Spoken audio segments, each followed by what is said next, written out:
নমস্কার বন্ধুরা, আজকে আমরা রান্না করব বেগুন ভাজা। বেগুন ভাজা আমরা খুব সহজ সরল পদ্ধতিতে আজকে আমরা রান্না করতে চলেছি। তাহলে বেগুন ভাজা রান্না করার জন্য যে যে উপকরণ লাগবে সেগুলি হচ্ছে আগে থেকে কেটে রাখা পেঁয়াজ, টমেটো আর আদা, রসুন থেতিয়ে রাখা। এই যে দেখুন থেতিয়ে রেখেছি, বাটা নয় কিন্তু থেতিয়ে রাখা। তারপরে জিরে গোলকির পেস্ট, শুকনো লঙ্কা, তেজপাতা আর লাগবে ধনে পাতা।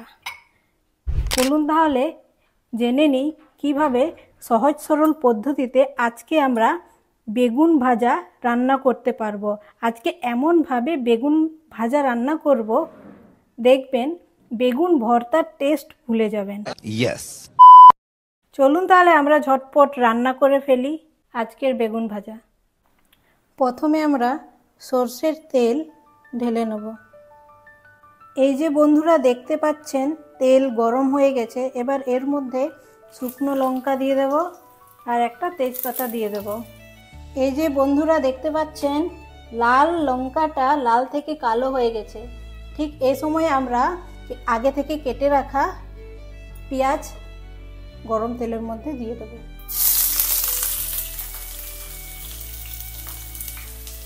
এই যে বন্ধুরা দেখতে পাচ্ছেন পেঁয়াজ ব্রাউন কালার হয়ে গেছে।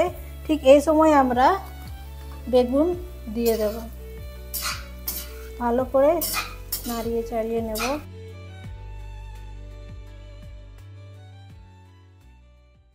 পেঁয়াজ, তেল আর বেগুনের মধ্যে বন্ধুত্ব করাবো ভালোভাবে। এই যে বন্ধুরা দেখতে পাচ্ছেন পেঁয়াজ আর বেগুনের বন্ধুত্ব ব্রাউন কালার ধারণ করেছে। ঠিক এই সময় আমরা টমেটোর সাথে বন্ধুত্ব করিয়ে দেব। তারপর নাড়িয়ে চাড়িয়ে অপেক্ষা করব।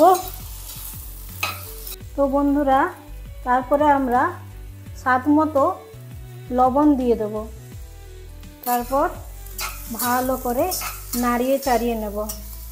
লবণ দিলে এর থেকে জল বেরোবে, সেই জলের মধ্যে রান্না হয়ে যাবে, জল দেওয়ার প্রয়োজন নেই। বন্ধুরা যেহেতু আমরা এর মধ্যে কোনো জল এক্সট্রা অ্যাড করছি না, সেই কারণে আমাদের গ্যাসের ফ্লেমটা লো রাখতে হবে। নুন অ্যাড করার পর আমরা এই যে আগে থেকে থেতিয়ে রাখা আদা, রসুন দিয়ে দেব। তারপরে দেব এই একসঙ্গে দেব জিরে গোলকির পেস্টও। তারপরে ভালো করে নাড়িয়ে চাড়িয়ে নেব।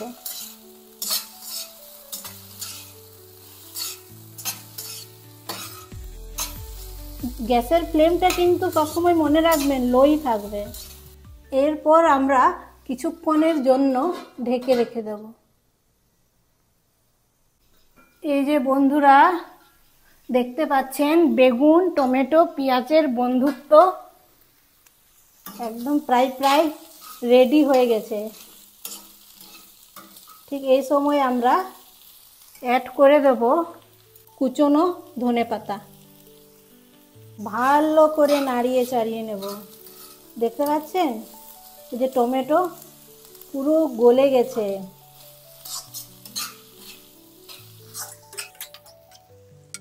তো বন্ধুরা বেগুন, টমেটো, পেঁয়াজের বন্ধুত্বকে আরও রঙিন করে তোলার জন্য হালকা মতো হলুদ দিয়ে দেব, হালকা মতো হলুদ গুঁড়ো দিয়ে দেব।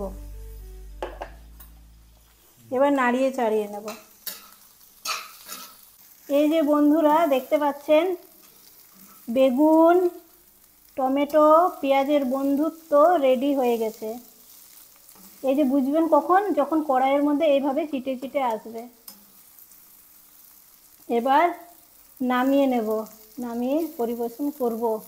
ফাইনালি বন্ধুরা রেডি হয়ে গেছে বেগুন, টমেটো আর পেঁয়াজের বন্ধুত্ব। এই যে দেখতে পাচ্ছেন, দেখে অসাধারণ টেস্টি লাগছে। আপনারাও বাড়িতে একবার অবশ্যই ট্রাই করে দেখবেন কীরকম খেতে, কীরকম টেস্ট। আমার তো অসাধারণ লাগে, বরাবরই আমি রান্না করি বাড়িতে।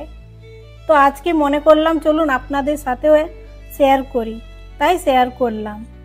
যদি আপনাদের এই কম উপকরণে রান্না যদি আপনাদের ভালো লেগে থাকে তাহলে অবশ্যই একবার বাড়িতে ট্রাই করবেন, দেখবেন খুব ভালো লাগবে। বেগুনের ভর্তা অবশ্যই ভুলে যাবেন, কথা দিচ্ছি। তো বন্ধুরা, যদি আপনাদের আমার এই বেগুন ভাজার বন্ধুত্বর রেসিপিটা ভালো লেগে থাকে তাহলে অবশ্যই আমার ইউটিউব চ্যানেল সাবস্ক্রাইব করে দেবেন আর আমার ইউটিউব চ্যানেলের ফ্যামিলি মেম্বার হয়ে যাবেন। আর ধন্যবাদ, লাইক শেয়ার কমেন্ট অবশ্যই করবেন। আমি আপনাদের লাইক কমেন্ট শেয়ারের অপেক্ষায় থাকব।